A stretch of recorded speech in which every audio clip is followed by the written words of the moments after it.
ए जान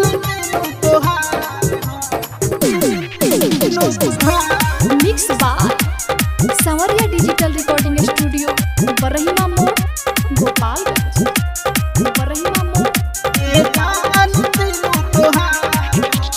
DJ hello गरबा चांद चकोरी कलू दिल के चोरी पीवा के घर गलू हमरा के छोड़ी तब तो दिल बेकरार हो। एगो हमर दिल ए जान तीनू तोहार हो। एगो हमर दिल ए जान तीनू तोहार हो। मिक्स बाय आजाद अकेला आजाद अकेला। ए जान तीनू तोहार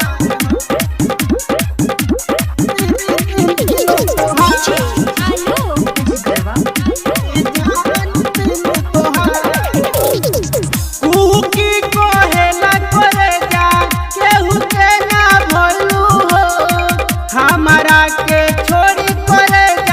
दूसरा घरे गइलू हो।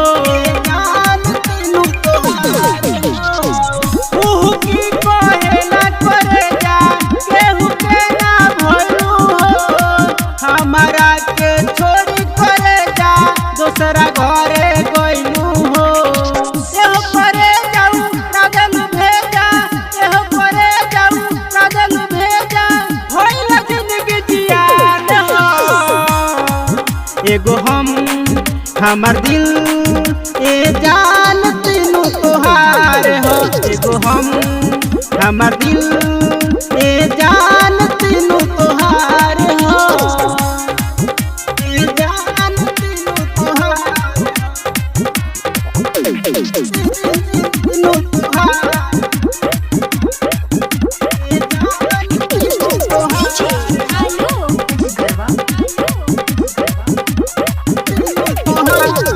शीशा का जैसे दिल हमर तोड़लू गइलू हमके छोड़ी हो। राइटर बीरेश सतंदर के छोड़ी दूसरा के हो गइलू हो। जान तीनू तोहार शीशा का जैसे दिल हमर तोड़लू गइलू हमके छोड़ी हो। राइटर बीरेश सतंदर के छोड़लू गइलू हमके छोड़ी हो।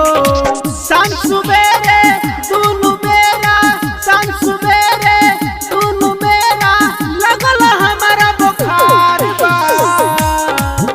एगो हमर दिल ए जान तीनू तोहार हो।